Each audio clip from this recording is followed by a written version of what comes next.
Right Telangana weather update చూస్తున్నాం. తెలంగాణకు భారీ వర్ష సూచన చేసింది హైదరాబాద్ వాతావరణ శాఖ. ఇవాల్టి నుంచి 3 రోజుల పాటు పలు జిల్లాల్లో తేలికపాటి నుంచి మోస్తారు వర్షాలు పడతాయని తెలిపింది.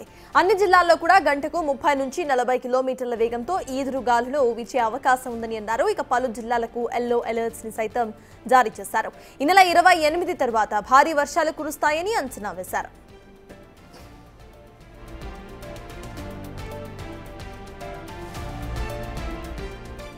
ఇక ఇవాళ ఆదిలాబాద్, కుమ్రం భీం ఆసిఫాబాద్, నిర్మల్, మంచిర్యాల, జగిత్యాల, నిజామాబాద్, రాజన్న సిరిసిల్ల, పెద్దపల్లి జయశంకర్, భూపాలపల్లిలో వర్షాలు పడే ఛాన్స్ ఉన్నట్టుగా తెలిపింది. అటు ములుగు, భద్రాద్రి కొత్తగూడెం, ఖమ్మం, సూర్యాపేట, మహబూబాబాద్, హైదరాబాద్, రంగారెడ్డి, నల్గొండ, నాగర్ కర్నూలు జిల్లాల్లో ఉరుములు, మెరుపులు, ఈదురుగాలులతో కూడిన వర్షాలు కురిసే అవకాశం కనిపిస్తోంది.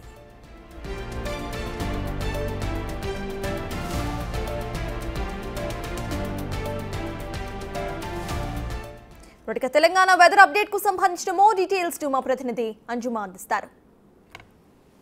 ఈ ఏడాది అనుకున్న దానికంటే ముందుగానే వర్షాకాలం వచ్చేసింది. నైరుతి రుతుపవనాలు తెలంగాణ రాష్ట్ర వ్యాప్తంగా విస్తారంగా విస్తరించాయి. అయితే అనుకున్న స్థాయిలో వర్షపాతం మాత్రం నమోదు కావడం లేదు. మరి దీనికి సంబంధించి వాతావరణ శాఖ అధికారులు ఏమంటున్నారు అనేది తెలుసుకుందాము. అదేవిధంగా రైతులకు ఎలాంటి సూచనలు ఇస్తున్నారు అనేది కూడా తెలుసుకుందాము. ప్రస్తుతం మనతో పాటు వాతావరణ శాఖ అధికారి ధర్మరాజ్ గారు ఉన్నారు. మిగతా విషయాలను ఆయన మాటల్లోనే అడిగి తెలుసుకుందాము. నమస్తే సార్. సార్, అనుకున్న దానికంటే కూడా చాలా తక్కువగా వర్షపాతం అయితే నమోదవుతుంది, ఎందుకు అంటారు? ఒక విధంగా చూసుకున్నట్లయితే ముందస్తుగానే నైరుతి ఋతుపవనాలు రాష్ట్రానికి తాకినప్పటికీ కూడా మేలో మనకి మంచి వర్షపాతం నమోదైనప్పటికీ కూడా జూన్కి వచ్చేసరికి మనకు అనుకున్నంత స్థాయిలో వర్షపాతం అనేది ఇప్పటికీ నమోదవలేదని చెప్పొచ్చు. ప్రస్తుతం కనుక చూసుకున్నట్లయితే గణాంకాల ప్రకారం సగటున మనకి 10 సెంటీమీటర్ల వరకు కూడా వర్షపాతం అనేది తెలంగాణ రాష్ట్ర వ్యాప్తంగా కూడా నమోదవ్వాలి. జూన్కి వచ్చేసరికి ప్రస్తుతం కనుక చూసుకున్నట్లయితే 5 సెంటీమీటర్ల వరకు కూడా వర్షపాతం అనేది ఇప్పటి వరకు నమోదైంది. సో ఒక విధంగా చూసుకున్నట్లయితే మనం 44% ఈ యొక్క వర్షపాతం అనేది లోతట్టులోనే ఉంది అని చెప్పొచ్చు. అయితే గత ఏడాదితోటి పోలిస్తే ఈసారి అత్యధిక వర్షపాతం నమోదయ్యే అవకాశం ఉన్నట్లుగా కూడా ముందే మనకు భారత వాతావరణ శాఖ కేంద్రం కూడా తెలిపింది. కానీ ప్రస్తుతం చూసుకుంటే 44% మనం తక్కువగా ఉన్నామని చెప్తున్నారు, ఎందుకు అంటారు? ఒక విధంగా చూసుకున్నట్లయితే ప్రస్తుతం వర్షాకాలం అనగానే జూన్, జూలై, ఆగస్ట్, సెప్టెంబర్ ఈ యొక్క 4 నెలల వ్యవధిలో మనకి వర్షపాతం అనేది నమోదయ్యే అవకాశం అయితే కనిపిస్తుంది. సో తెలంగాణ రాష్ట్రంలో కనుక చూసుకున్నట్లయితే సుమారు 74 సెంటీమీటర్ల వరకు కూడా వర్షపాతం అనేది ఈ యొక్క వర్షాకాలంలో మనకి నమోదవుతూ ఉంటుంది. సగటున కనుక చూసుకున్నట్లయితే గతంలో కనుక చూసుకున్నట్లయితే ఈ సగటు కంటే కూడా ఎక్కువగానే మనకి వర్షపాతం అనేది వచ్చింది.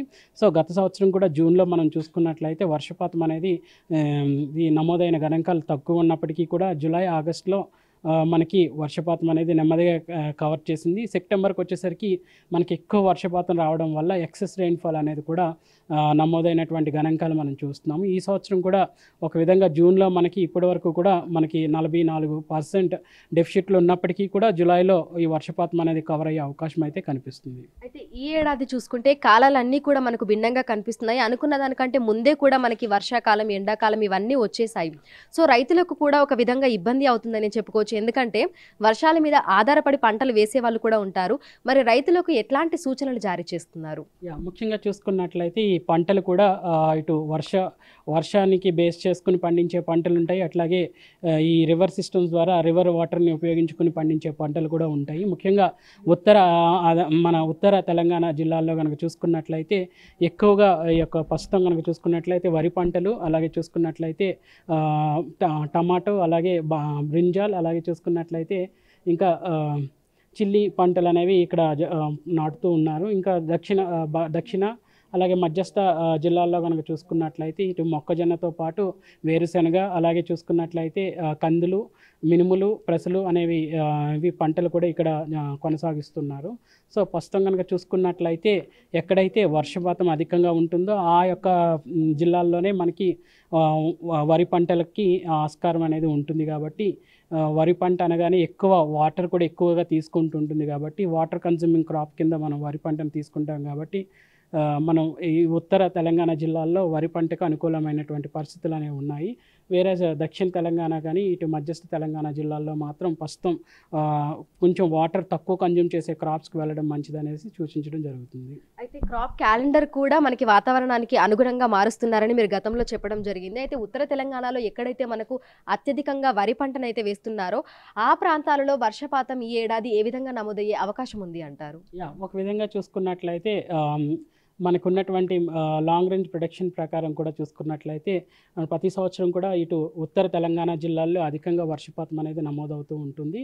అలాగే దక్షిణ తెలంగాణ జిల్లాల్లో కొంచెం వర్షపాతం అనేది సగటుకి తక్కువగాను లేదంటే సగటు కొంచెం ఎక్కువగాను కూడా నమోదవుతూ ఉంటుంది. ఓవరాల్గా చూసుకున్నట్లయితే దక్షిణ తెలంగాణతో పోలిస్తే ఉత్తర తెలంగాణలో వర్షపాతం అనేది అధికంగా ఉంటుంది. ఈ రోజు నుంచి రానున్న 4 రోజుల పాటు తెలంగాణ రాష్ట్ర వ్యాప్తంగా పరిస్థితి ఏ విధంగా ఉండే అవకాశం ఉంది? ఉరుములు మెరుపులు ఈదురుగాలులతో కూడినటువంటి వర్షాలు కురిసే అవకాశం ఏమైనా ఉందా? ముఖ్యంగా చూసుకున్నట్లయితే ఇటు ఉమ్మడి ఆదిలాబాద్ జిల్లాలు అలాగే తూర్పు తెలంగాణ జిల్లాలు మినహాయించి అక్కడక్కడ పొడిబారిన వాతావరణం అనేది కనిపిస్తుంది. ఈ యొక్క జిల్లాల్లో కనుక చూసుకున్నట్లయితే తేలికపాటి వర్షపాతం అనేది 1 సెంటీమీటర్ నుంచి 3 సెంటీమీటర్ల వరకు కూడా ఉండే అవకాశం అయితే కనిపిస్తుంది. సో ఇట్లాంటి వాతావరణం అనేది రానున్న 4 రోజులు కూడా కొనసాగుతుంది. అలాగే ఈదుడుగాళ్ళు ఉరుములు మెరుపులతో కూడిన వాతావరణం అనగానే చూసుకున్నట్లయితే అక్కడక్కడ ఈదుడుగాళ్ళ ప్రభావం గంటకు 30 నుంచి 40 కిలోమీటర్ల మేర ఉండే అవకాశం అయితే కనిపిస్తుంది. కొన్ని జిల్లాల్లో ఇటు ఈదుడుగాళ్ళతో పాటు ఉరుములు మెరుపులతో కూడిన వాతావరణంతో పాటు ఈ యొక్క ఈదుడుగాళ్ళ ప్రభావం గంటకు 30 నుంచి 40 కిలోమీటర్ల మేర ఉండే అవకాశం అయితే కనిపిస్తుంది. సో అత్యధికంగా వర్షపాతం అయితే మనం 4 రోజుల తర్వాత అయితే చూడొచ్చు అని అంటారు. ప్రస్తుతం కనుక చూసుకున్నట్లయితే అక్కడక్కడ కూడా రాష్ట్రం అంతటా కూడా నిన్న కూడా చూసుకున్నట్లయితే నిన్న కూడా అక్కడక్కడ వర్షపాతం అనేది నమోదైంది. ముఖ్యంగా చూసుకున్నట్లయితే నిన్న కూడా మనకి మంచిర్యాలలో 4 సెంటీమీటర్ల వరకు కూడా వర్షపాతం అనేది నమోదైంది. మూలుగులో కూడా 4 సెంటీమీటర్ల వరకు కూడా వర్షపాతం అనేది నమోదైంది. ఇంకా జయశంకర్ భూపాలపల్లిలో 2 సెంటీమీటర్లు, భద్రాద్రి కొత్తగూడెంలో కూడా 2 సెంటీమీటర్లు వర్షపాతం అనేది నమోదైంది. అక్కడక్కడ కూడా 1 సెంటీమీటర్ వరకు కూడా వర్షపాతం అనేది నమోదైంది. సో రానున్న 4 రోజులు కూడా ఇట్లాంటి వర్షపాతమే నమోదయ్యే అవకాశం అయితే కనిపిస్తుంది. తర్వాత క్రమేపీ 28 నుంచి కూడా ఈ యొక్క వర్ష తీవ్రత పెరిగే అవకాశం ఏమన్నా ఉంటుంది. Thank you sir, thank you. So ప్రస్తుతం చూసుకున్నట్లయితే ఇటు హైదరాబాద్తో పాటు తెలంగాణ రాష్ట్ర వ్యాప్తంగా గత కొన్ని రోజులుగా ఆకాశం మేఘావృతమై ఉంటుంది. సాయంకాలం సమయంలో అక్కడక్కడ మనకు తేలికపాటి నుంచి మోస్తారు వర్షాలు కూడా కురుస్తున్నాయి. అయితే 4 రోజుల తర్వాత అత్యధికంగా వర్షాలు కురిసే అవకాశం ఉన్నట్లుగా కూడా వాతావరణ శాఖ అధికారులు అయితే తెలుపుతున్నారు. సో ఈదురుగాలులతో పాటు ఉరుములు మెరుపులు ఈదురుగాలులతో కూడినటువంటి వర్షాలు కురిసే అవకాశం ఉన్న నేపథ్యంలో తెలంగాణ రాష్ట్ర వ్యాప్తంగా అన్ని జిల్లాలకి కూడా ఎల్లో అలర్ట్స్ అయితే జారీ చేయడం జరిగింది. ఇక తెలంగాణ రాష్ట్ర వ్యాప్తంగా తేలికపాటి నుంచి మోస్తారు వర్షాలు అక్కడక్కడ కురిసే అవకాశం ఉన్నట్లుగా కూడా వాతావరణ